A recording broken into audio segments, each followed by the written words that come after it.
Bismillahir Rahmanir Rahim.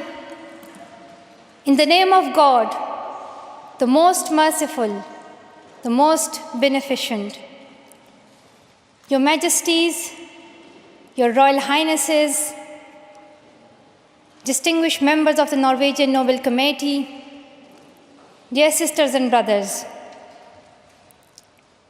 Today is a day of great happiness for me. I'm humbled that the Nobel Committee has selected me for this precious award. Thank you to everyone for your continued support and love. Thank you for the letters and cards that I still receive from all around the world. Your kind and encouraging words strengthens and inspires me. I would like to thank my parents for their unconditional love. Thank you to my father for not clipping my wings and for letting me fly.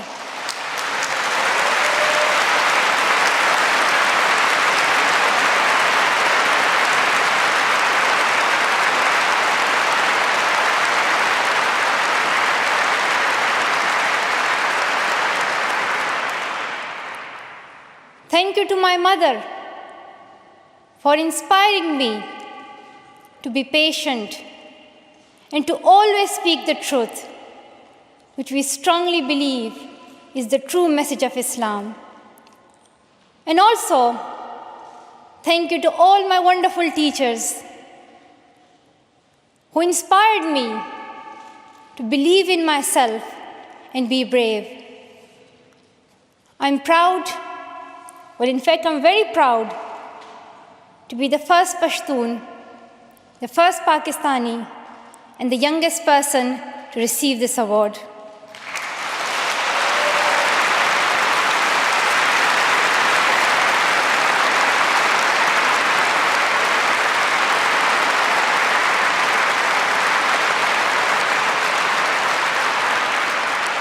Along with that, I'm pretty certain that I'm also the first recipient of the Nobel Peace Prize who still fights with her younger brothers. I want there to be peace everywhere, but my brothers and I are still working on that.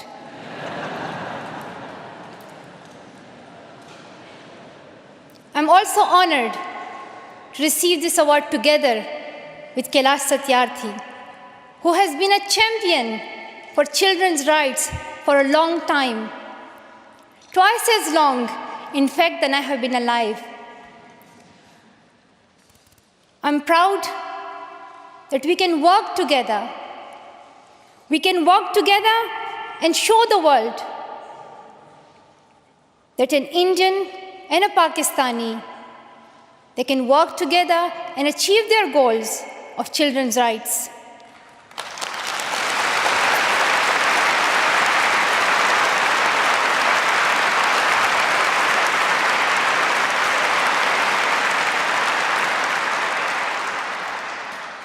Dear brothers and sisters, I was named after the inspirational Malala Yousafzai, who is the Pashtun Joan of Arc. The word Malala means grief-stricken, sad. But in order to lend some happiness to it, my grandfather would always call me Malala, the happiest girl in the world. And today, I'm very happy that we are together fighting for an important cause. This award is not just for me. It is for those forgotten children who want education. It is for those frightened children who want peace. It is for those voiceless children who want change. I'm here to stand up for their rights, to raise their voice, It is not time to pity them. It is not time to pity them. It is time to take action. So it becomes the last time. The last time. So it becomes the last time that we see a child deprived of education.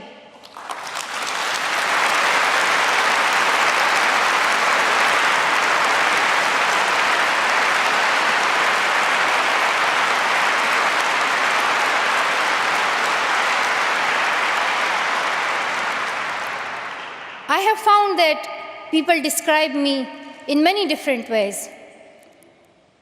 Some people call me the girl who was shot by the Taliban, and some the girl who fought for her rights. Some people call me a Nobel laureate now. However, my brothers still call me that annoying bossy sister. As far as I know, I'm just a committed and even stubborn person who wants to see every child getting quality education, who wants to see women having equal rights, and who wants peace in every corner of the world.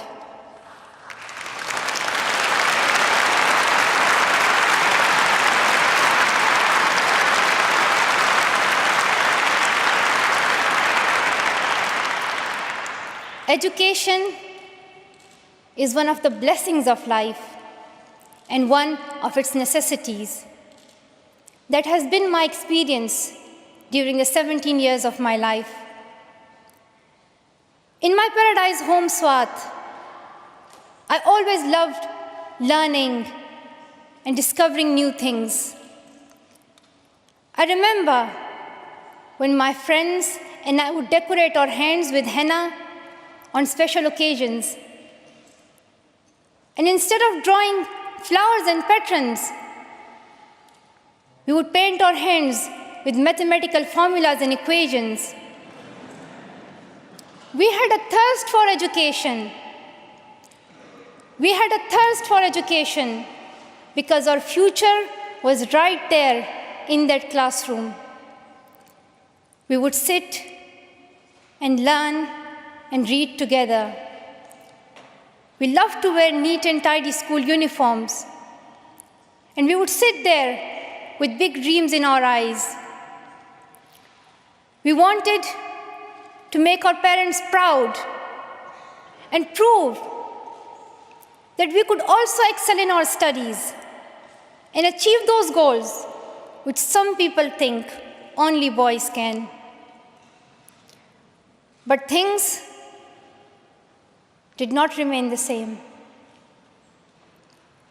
When I was in Swat, which was a place of tourism and beauty, suddenly changed into a place of terrorism. I was just 10, that more than 400 schools were destroyed. Women were flogged. People were killed. And our beautiful dreams turned into nightmares. Education went from being a right to being a crime. Girls were stopped from going to school. We could not just stand by and see those injustices of the terrorists, denying our rights, ruthlessly killing people, and misusing the name of Islam. We decided to raise our voice and tell them, have you not learned that in the Holy Quran Allah says, if you kill one person, it is as if you kill the whole humanity? Do you not know that Muhammad, peace be upon him, the Prophet of mercy, he says, do not harm yourself or others. And do you not know that the very first word of the Holy Quran is the word Iqra, which means read. The terrorists tried to stop us and attacked me and my friends who are here today on our school bus in 2012. But neither their ideas nor their bullets could win. We survived. And since that day, our voices have grown louder and louder.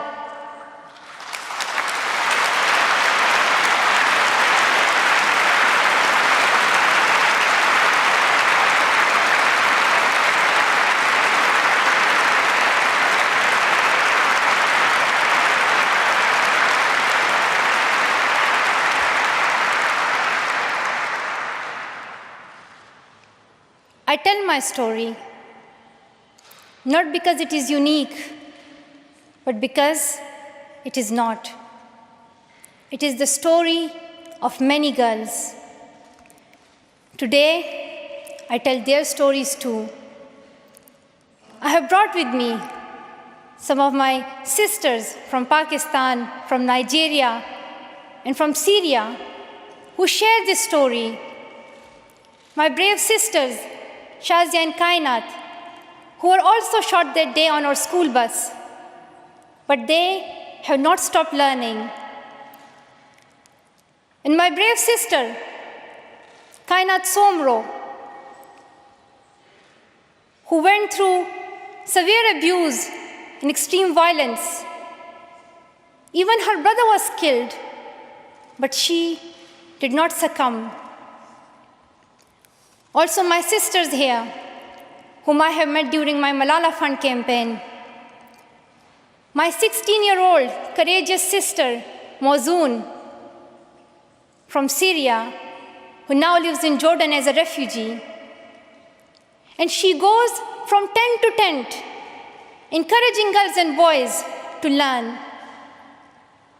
And my sister, Amina, from the north of Nigeria, where Boko Haram threatens and stops girls and even kidnaps girls just for wanting to go to school. Though I appear as one girl, one person who is 5 foot 2 inches tall, if you include my high heels, it means I'm 5 foot only. I am not a lone voice. I'm not a lone voice. I am many. I am Malala, but I'm also Shazia. I'm Kainat. I'm Kainat Somro. I am Mozoon. I am Amina. I am those 66 million girls who are deprived of education. And today, I'm not raising my voice. It is the voice of those 66 million girls.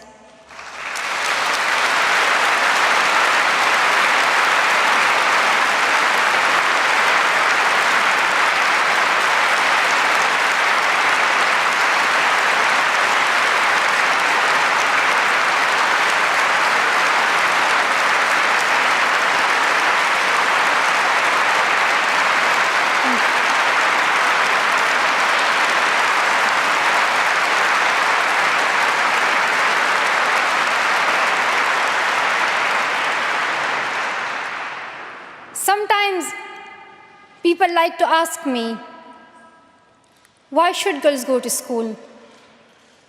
Why is it important for them?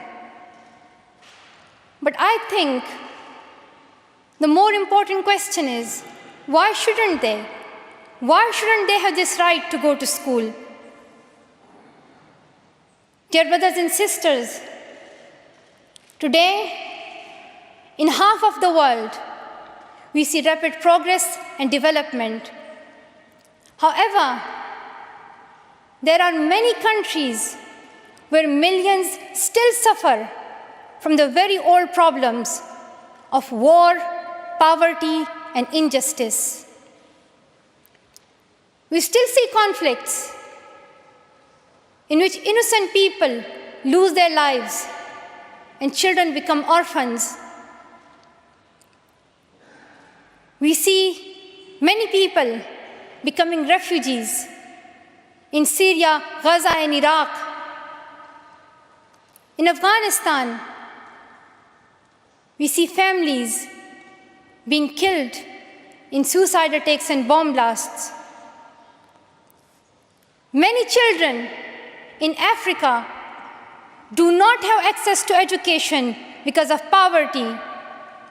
And as I said, we still see girls who have no freedom to go to school in the north of Nigeria. Many children in countries like Pakistan and India, as Kailash Satyarthi mentioned, many children, especially in India and Pakistan, are deprived of their right to education because of social taboos, or they have been forced into child marriage or into child labor. One of my very good school friends, the same age as me, who has always been bold and confident girl, dreamed of becoming a doctor. But her dream remained a dream. At the age of 12, she was forced to get married. And then soon, she had a son. She had a child when she herself was a child, only 14. I know that she could have been a very good doctor, but she couldn't because she was a girl. Her story is why I dedicate the Nobel Peace Prize money to the Malala Fund to help give girls quality education everywhere, anywhere in the world, and to raise their voices. The first place this funding will go to is where my heart is, to build schools in Pakistan, especially in my home of Swat and Shangla.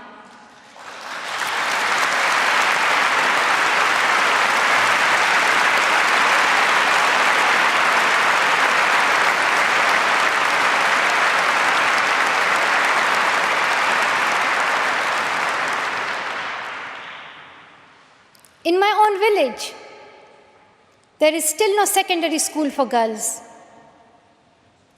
And it is my wish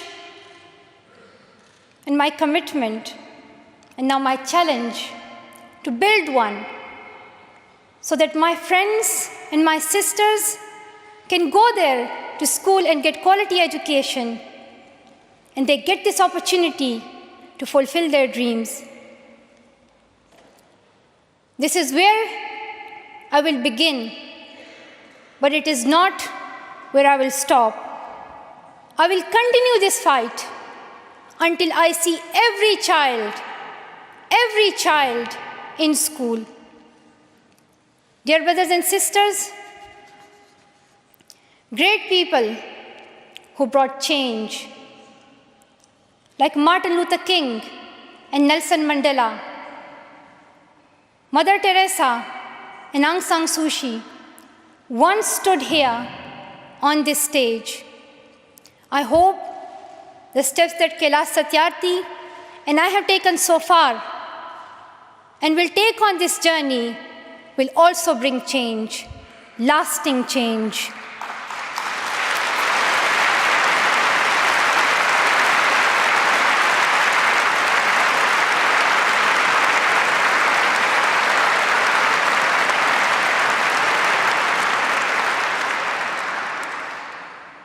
My great hope is that this will be the last time. This will be the last time we must fight for education. Let's solve this once and for all. We have already taken many steps. Now it is time to take a leap. It is not time to tell the world leaders to realize how important education is. They already know it. Their own children are in good schools. Now it is time to call them to take action for the rest of the world's children. We ask the world leaders to unite and make education their top priority. 15 years ago, the world leaders decided on a set of global goals, the Millennium Development Goals. In the years that have followed, we have seen some progress. The number of children out of school has been halved, as Kailash Satyarthi said. However, the world focused only on primary education, and progress did not reach everyone. In year 2015, representatives from all around the world will meet in the United Nations to set the next set of goals, the Sustainable Development Goals. This will set the world's ambition for the next generations. The world can no longer accept that basic education is enough. Why do leaders accept that for children in developing countries, only basic literacy is sufficient when their own children do homework in algebra, mathematics, science, and physics? Leaders must seize this opportunity to guarantee a free, quality, primary and secondary education for every child.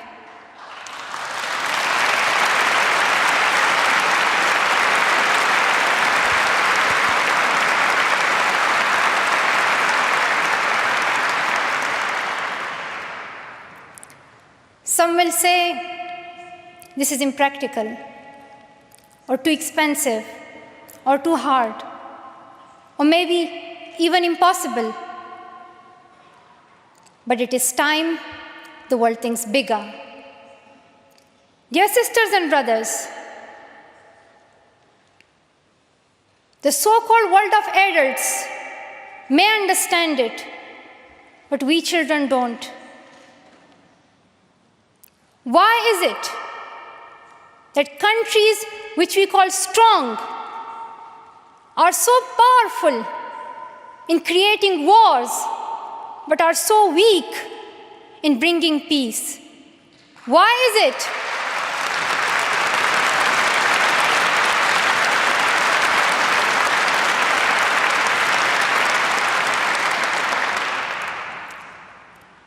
Why is it that giving guns is so easy, but giving books is so hard?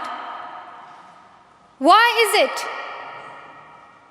Why is it that making tanks is so easy, but building schools is so hard? We are living in the modern age, and we believe that nothing is impossible. We have reached the moon 45 years ago, and maybe we'll soon land on Mars. Then, in this 21st century, we must be able to give every child quality education. Dear sisters and brothers, dear fellow children, we must work, not wait.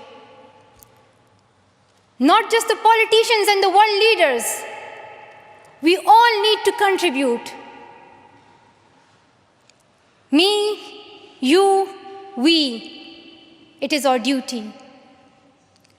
Let us become the first generation to decide to be the last. Let us become the first generation that decides to be the last, that sees empty classrooms, lost childhoods, and wasted potentials. Let this be the last time that a girl or a boy spends their childhood in a factory.